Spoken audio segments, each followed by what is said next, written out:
Hey guys, it is NCS Fan 001 here for another one of those weekly trophy list updates. Today's date is Monday, November 27th, 2023. So this will have covered the week of November the 20th through the 26th of 2023.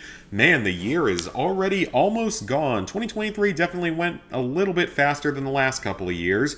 But anyway, this week was reasonably productive in the realm of trophy hunting. So, the first game I completed, and I actually completed both stacks of it, was Peppa Pig World Adventures. This is the second Peppa the Pig game. And just like the original Peppa Pig, it is a quick and easy overall platinum trophy, though this one is a little bit longer than the original game, because the original game you could finish in under 30 minutes without really any major issues. This one, you're going to be playing it for probably a good hour or so. It's about twice as long, but just as easy. So to get the platinum trophy in Peppa Pig World Adventures, I live streamed the PS4 version and then went and did the PS5 version later on. In order to get the Platinum Trophy, there's not too much that you have to do.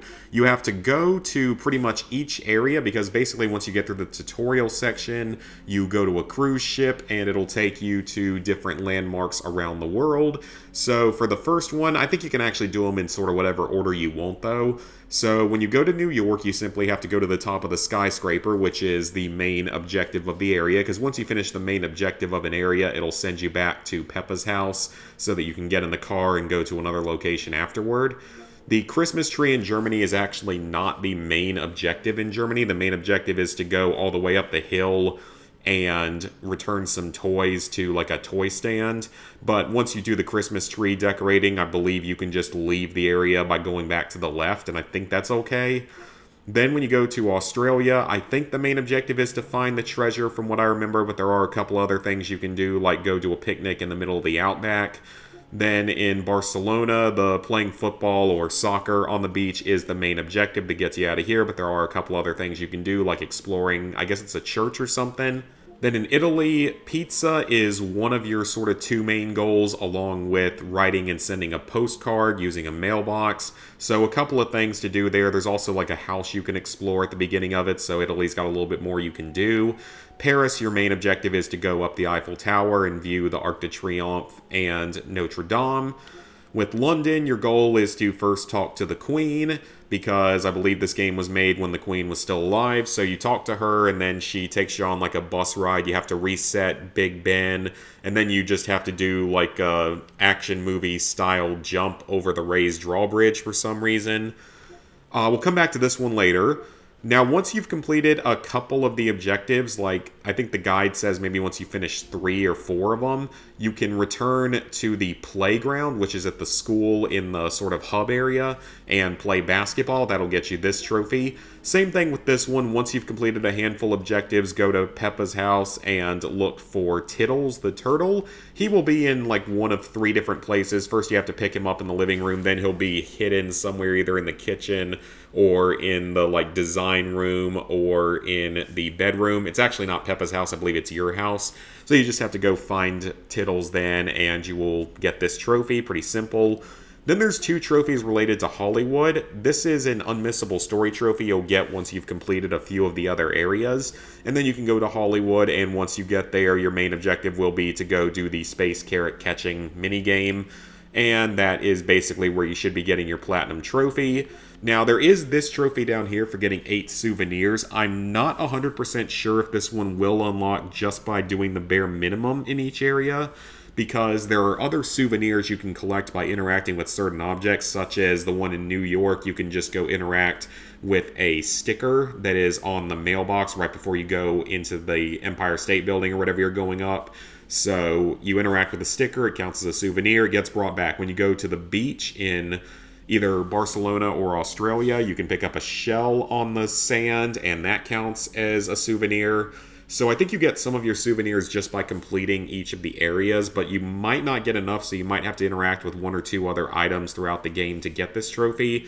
But it's still very, very easy. I never needed a guide or anything, of course. I just ended up sort of playing it just normally blind on live stream just to see what would happen, and this trophy unlocked along the way, so it wasn't too much of a problem. So I will say, though, that this game does take longer than the first game. It's going to look like I got the Platinum in an hour and 4 minutes, and that's what's going to be recorded as the time on something like PSN Profiles. But the thing about this is that, unlike the first game, you have to go a while before you get any trophies. So you have to go through a whole tutorial segment where you create your character, you create your family, you create your house, and then you go off on your first adventure somewhere. So you do have to get through a good bit of prep work, and that area is going to take like 10 to 20 minutes, unless, even if you're rushing through it, it's probably going to take a good 10 to 15 or so minutes. And if you're actually playing the game, legitimately, it's going to take longer, especially if you're not skipping cutscenes. So just keep that in mind, that the actual playtime for this game is longer than whatever the Platinum Trophy times on PSN Profiles are going to represent. But the PS5 version is exactly the same, no differences at all with it. I think I actually ended up completing more and finding a few more of the souvenirs on this version, but this version of the game took me only, looks like, less than 45 minutes, so about 42 minutes from start to finish. But of course there was that 10 to 15 minute period before I got any trophies that you have to factor in, so pretty much about an hour to complete the PS5 version. I'm sure you could maybe knock the time down just a little bit more if you knew exactly what to go for, and if that last trophy, if you don't actually need to go out of your way to find any souvenirs, maybe you could do it even faster. But it's definitely at least a little bit more time consuming than the original. Next up, PowerWash Simulator, the PS5 version. I went ahead and knocked out the remainder of the Back to the Future DLC. It was really, really cool because when I tweeted about this, I actually got a like, not a retweet or anything, but a like from the official Back to the Future Twitter account, which is pretty freaking cool. I don't think I've ever had anything like that happen before. But anyway, this DLC is very, very easy. You get 5 trophies for finishing the 5 new jobs. Doc Brown's van is pretty quick. The time machine, or the DeLorean, is also pretty quick. The clock tower is a bit more complicated. It's got a lot of stuff to clean on it. The Holomax Theater is not as bad as the clock tower, but still more time consuming than the first 2. And then the time train is about the same difficulty as the theater. It just has a lot of really, really tiny little things you have to find to clean, so it's a lot more intricate. Then you have your job-specific trophies. There's nothing for the van. For this one, you have to wait for the DeLorean to take off and change time. And you go walk over the license plate. You have to wait for all the fires to go out, so it takes a couple of minutes.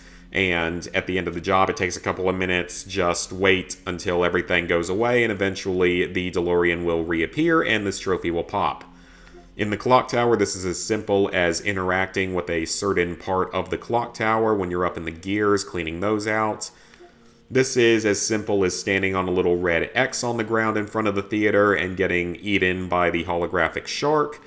Then you have your typical clean a certain object first. Just mark it from the list in the pause menu and clean that first, and you will get this trophy. Same thing with Doc's time train. This is actually a pretty small object. It's right on the front of the train. It took me a little while to find on the PS4 version.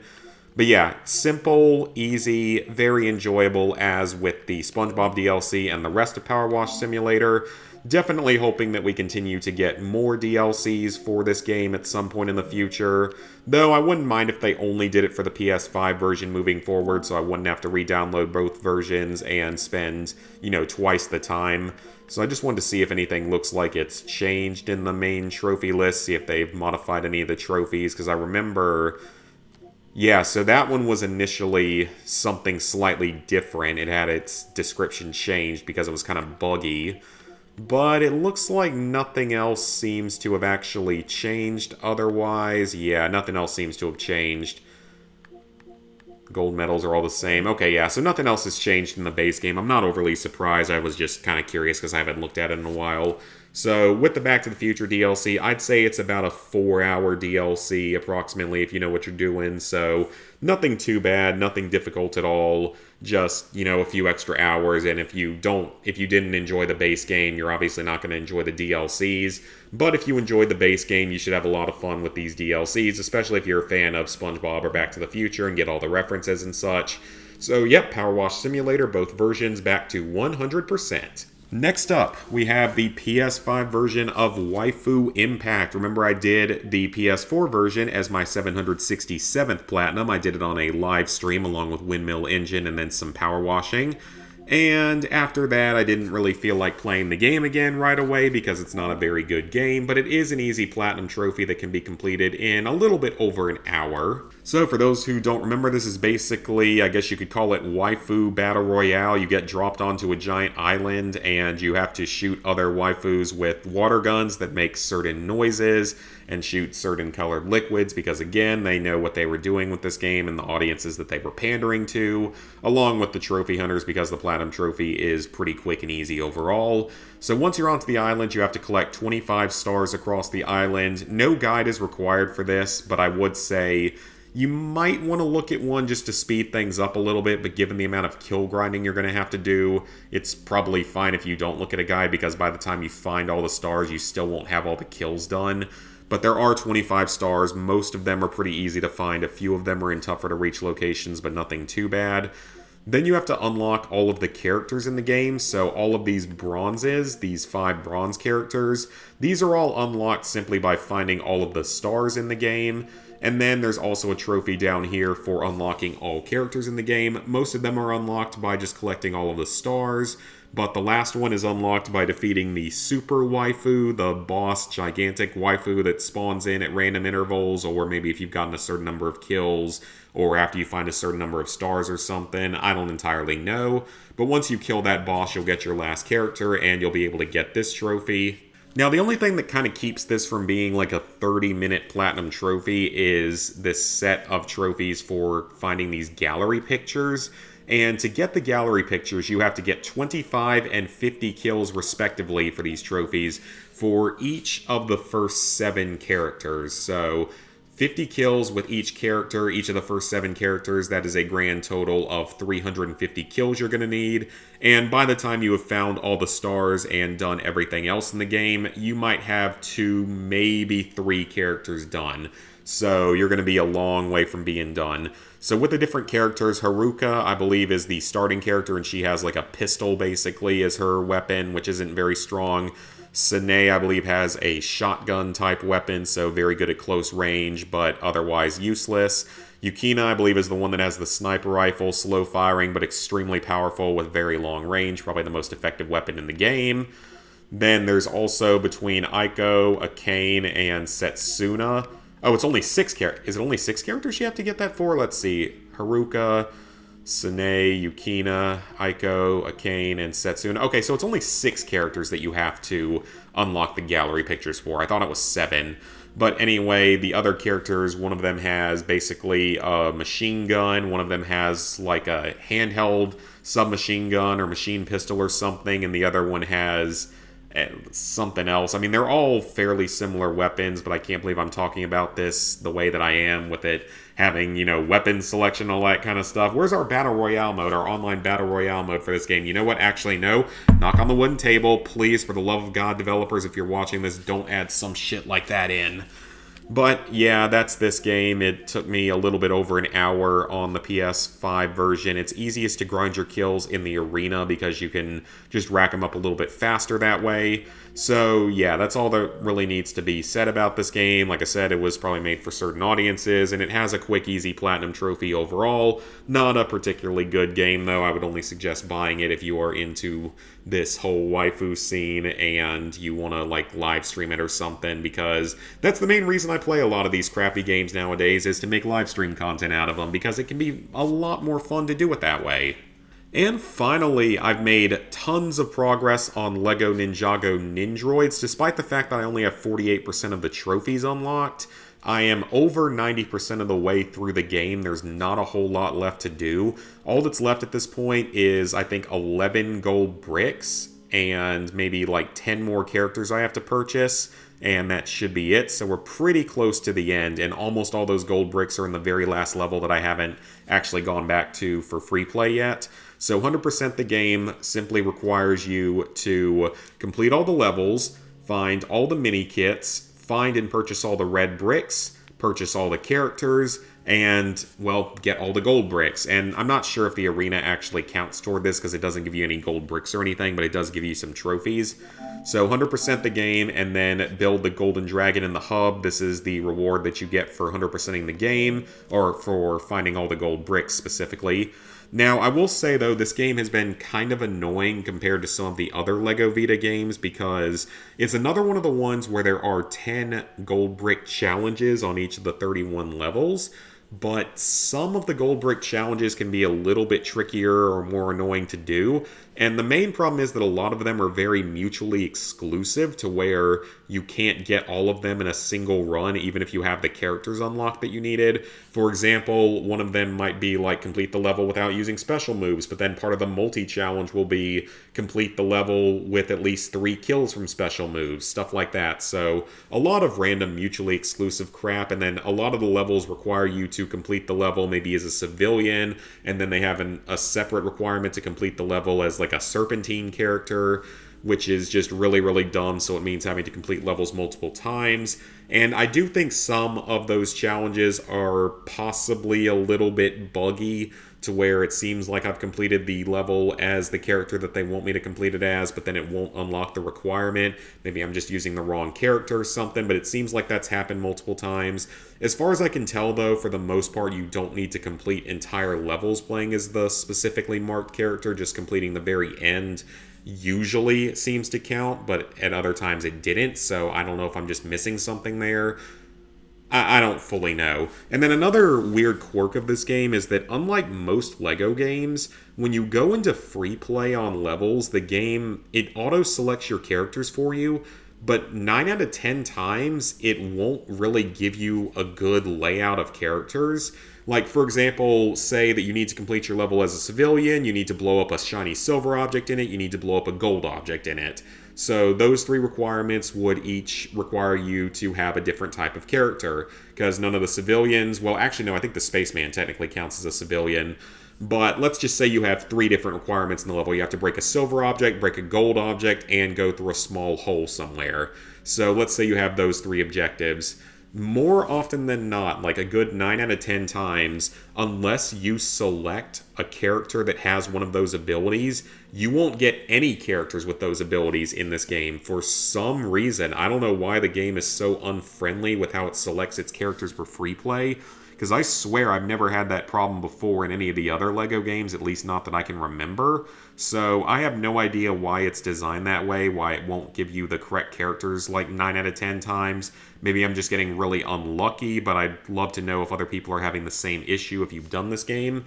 So complete all the main story levels. There's 31 of them. This is one of those games with a lot of very short levels and a very small hub world without much to do in it. Complete Power Play. That's one of the mid-level missions, I believe. So one of the missions you get, or no, I'm not sure if it was middle of the game. I assume it was, though. Complete all the challenges, and all the multi-part challenges are the gold bricks. Multi-part challenges are challenges where you have to do 3 separate things, but you have to do them all in a single run. This is usually going to be something along the lines of complete the level as a specific character, complete the level without dying, and complete the level in a certain amount of time, but there are other types of requirements as well. This is presumably a cumulative 100 million studs, which sucks because you can only activate 3 red bricks at a time per level. So you can only activate the times 10, times 8, and times 6, which greatly slows down your stud collection in this game.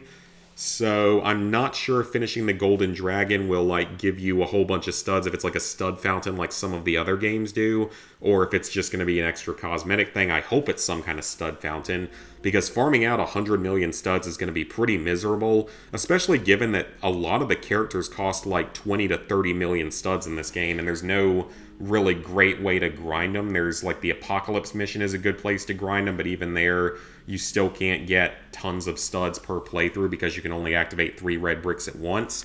Million studs, though, is very easy, and 100,000 studs is probably the first trophy you're going to get in the game, or one of the first. All the mini-kits, there's 1 mini-kit piece per level. Red bricks, there's 1 red brick per level in 15 of the levels, and then you just have to go and purchase them. Unlock and purchase all the characters in the game. You unlock characters by beating levels and completing all of the challenges, and then you have to go and purchase them, but some of them are stupid expensive.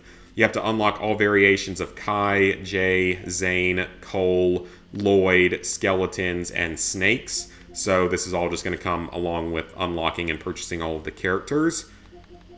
Then you have to use every red brick at least once to complete a level. So for this one, just equip 3 red bricks, complete the level, then quit out to the hub world and complete the level again with another 3 red bricks, and you'll knock this trophy out. It's not too difficult, it's just kind of annoying that you can't have all 15 active at once. Defeat 500 Nindroids. This one's pretty much unmissable while completing all the other stuff in the game. The shields, if you don't get this one naturally, you almost certainly will get it in the dojo. I think that's where I actually got it at, because tons of enemies in the dojo will have shields.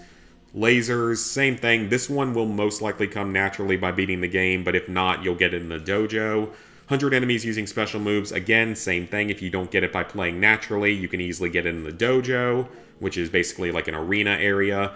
The grab attack kills, this one's very time-consuming, fairly grindy, because the grab attack doesn't work that well. So I'm not sure if it means you have to just, if you just get it by dealing the killing blow, or if you have to do all the damage through grabs. Hopefully just by doing the killing blow, because I'm probably pretty close by this point. Then defeat 10 enemies using the jump slam. This one's pretty much unmissable because that attack is actually pretty strong. This one, I think you just have to trick enemies into running into fire or throw them into it and it should count. This one's pretty easy. Just jump on the mechs as you come across them throughout the game and then mash the circle button. There's an early game level where you have to kill like 5 mechs. That's a pretty good place to do this one. Then stomp on 50 objects using mechs. I think there's only a couple of levels where you can do this on, so I'm going to have to go back and grind this one out. Then you have to complete the different difficulties in the dojo. Within the dojo, you have to kill 50 enemies on easy, which is pretty simple. They're all just standard Nindroids. Medium difficulty, you have to kill 100 enemies. Still fairly easy, but they mix in some of the guys that shoot and throw grenades, and they also have a mech in there. But nothing too bad. But when you get to the hardest difficulty, this one's actually fairly tricky because you have to kill 150 enemies. It's a huge mix of all of the different types of Nindroids, and at times civilians that have ranged attacks. And oftentimes, you will be doing really well, but they will suddenly manage to stun lock you by hitting you with a projectile, and then just beat the living hell out of you until you die. And if you die, you get to restart the entire dojo over again, or the difficulty of it. Once you've completed a difficulty, you've completed that difficulty, and never have to do it again. But yeah, terrible game design right there. Not a fan of that. It took me probably 4 or 5 tries to beat hard, just because I kept getting stun locked in these stupid ways. Just kept getting stun locked, kept getting like one-shotted after that. Fairly annoying. You can't use invincibility red bricks in here, by the way, if you're asking. The best strategy to do on hard is just to do jump attacks, so jump slam attacks, and as soon as your meter, your special meter is filled up, just use your special attack and then just repeat that process. The hacking mini game is encountered constantly throughout the game. You'll get this one just by going for all the gold bricks. Smash 500 objects. This one's pretty much unmissable. The fire hydrants, I think you can farm in a few specific levels, but I'm just not quite there yet, so it'll be a little bit of grinding later on. The build its are just, things that you hold circle to build. Simple enough. This is an unmissable story-related trophy and one of the first trophies you'll get in the game. So yeah, LEGO Ninjago, I'm pretty close to being done with it, but have not had a good time with this game. I would definitely not recommend this one unless you're a major fan of the source material or want to platinum every single LEGO game, because it's just not worth it otherwise. It's just too much of a hassle, I've found. So let's go ahead and sync up. Alright, so with that, level 850, 42%, 27,239 total trophies, 771 platinums, 5,084 golds, 7,277 silvers, 14,107 bronzes. So, plans for the upcoming week. In terms of trophies, the only plan for the rest of November, which is only a few more days, is to finish off LEGO Ninjago Nindroids. I should be able to finish it off in a couple more days without too much of a problem, and I will be very glad to have that one done. And then in December, we have the new Fallout 76 DLC, which is the expedition to Atlantic City in New Jersey. So that's hopefully going to be fun, ready to go back to that game. Hopefully it's a good time. And possibly I think about doing the new Modern Warfare at that time, but I honestly don't know. Again, you guys know my thoughts on that. I'm not going to go down that road tonight, though. And then in January and beyond of next year, of course, finish off GTA 5, Shadow of the Colossus, and Outer Worlds at some point, but we never know exactly when, whenever I end up feeling like it. So you're also going to see in the title that this probably mentioned channel update or something along those lines. It's nothing major. I just wanted to put that in there so everyone at least sees what's going to be happening the next couple of weeks. Because the rest of 2023 is going to be kind of busy for me in terms of like videos and trophies and all that kind of stuff. So just wanted to go ahead and give people a quick heads up. Also, along those lines, the Fallout video that I did, the Fallout North Carolina, South Carolina video that I did has done really, really well. It's gotten overwhelmingly like positive reception from the viewers and gotten a lot of comments. It's gotten a pretty decent number of views by my channel standards. So I'm definitely going to be making future videos for that sort of series. I already have started working on the next one. So I don't know when that's going to be out. It's going to be a couple of weeks, but I'm definitely going to be doing that because apparently people like the idea of speculating on what would happen to these states that are completely unmentioned in the Fallout universe. I'm not some kind of full-blown Fallout YouTuber or anything like that. Don't get me wrong, I'm definitely not that. But that is just something that I plan to do in the future. It was pretty fun to make and pretty fun to research, actually, so definitely excited to do more of that in the future. And then along with that, I haven't actually had the chance to start working on the Killzone Liberation Trophy video, but I will start working on that hopefully sometime this week. But along with all of that, the update concerning the rest of the month is that in 1 week, well actually 1 week from this past Saturday, so about 5 days from the day that this video goes up, I am going to be leaving for family vacation. We're going to Aruba, the place that we usually go to, and I'm going to be gone for about 8 days, so during that time period there will be no live streams, there will be no trophy update next week, and there will be a few trophy videos or other videos scheduled to go up during that week, so there will still be content, but no live streaming or trophy update next week because I'm going to be having fun on vacation. I am going to be vlogging it, but I promise we're going to do at least a couple of new things this time because looking back at the 2022 video was fairly repetitive to the 2021 video, unfortunately. I'm pretty sure that half of both of those series were just me hand feeding iguanas because I love doing that and don't get to do that around here.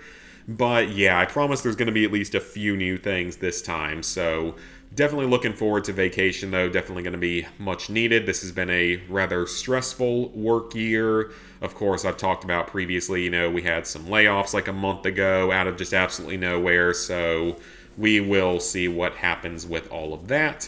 And then once I get back from vacation and I'll do those vlogs, I might end up combining the days in those vlogs into like 2 days per video or something, just to reduce the amount of videos that I end up having to edit together or anything like that. If that makes any sense. It might just be a little bit easier to do it that way because some days will probably not have very much content and they'll end up being like 3 or 4 minutes long, and I don't really know if there's much of a purpose of putting that out when I could just combine it with another one to make a more reasonable length video that people can actually listen to for more than a few minutes. But yeah, after I get back from there, it's only like 2 weeks after that is Christmas. And I'm taking the week after Christmas off. As you can see, I'm using up pretty much all my vacation days here in December because we can only carry over a very small amount of them or get them paid out, which gets taxed extra. So you can probably guess what I'm doing because I couldn't even carry over the amount that I had. So had to take a whole bunch of it during this month, which is totally fine by me because we're not really all that busy, but that's neither here nor there. Maybe I talk about that on a future stream or something. But yeah, so that week after Christmas, so Christmas is on Monday the 25th this year, so I mean it's always on the 25th, but it's on Monday this year, so I'm gonna be at home during that week. But the good thing is I do have working internet there now. The problem is I didn't get to test it this past weekend over Thanksgiving like I wanted to because I stupidly forgot to bring my mic and my capture card home. I won't do that again, but that is the only reason why it took me so long to platinum a couple of these games and why I didn't get to stream this past weekend. But I will definitely be able to do that then. And then Lizard Guy is going to be coming home at the end of January to early February of 2024. So I'll be going home then so that we can record stuff or hopefully actually live stream this time, because last time we tried to do it on Starlink and it just wasn't strong enough. It was good enough for like uploading and stuff, but not for live streaming. But that'll be a whole lot of fun. We got plenty of other game ideas that we want to do. So that'll be a whole lot of fun. Definitely excited for that. And then he'll be down in Florida in like early to mid 2024, and he'll be there for quite a while. So we will actually be able to hang out more than like once a year, which is going to be a lot of fun. Hopefully make some other good video content. I mean, I don't know. Those videos don't necessarily do that well, but they're a hell of a lot of fun to make. So yeah, that's pretty much the update for how the next few weeks are going to go. And like I said, I'll be working on that new Fallout video. I'll start working on the Killzone Liberation video. I'll have both of those out definitely before the end of the year, and hopefully both definitely before Christmas. Shouldn't be too much of a problem, but we will have to see how other stuff in real life ends up going. But otherwise, for this upcoming week, in terms of videos and stuff, videos should be normal. I will probably do a live stream, a shorter live stream on Friday. It won't obviously be a drunk stream or anything like that. It'll just be something fairly normal for a stream, something fairly short, because I got to get up at like, 4:30 in the morning the next day to get on a flight. So yeah. Anyway, that is going to be it for this trophy update. Thank you guys for watching. If you made it all the way to the end, go ahead and leave me a like and subscribe. Ring the bell if you haven't already. And let me know down in the comments what you have been working on. And especially if you've had the same issues I have with LEGO Ninjago Nindroids for the Vita. Because I feel like this game just has some weird issues to it, some weird quirks to it. But otherwise, that's my schedule for this upcoming week, and for the week after that, like I said, a few scheduled trophy videos, nothing major that week, and sort of how the rest of the year is going to look. So we'll do like a more full-blown channel update, though, at the start of the new year. So, again, thank you guys for watching, and see y'all back here real soon for some more videos.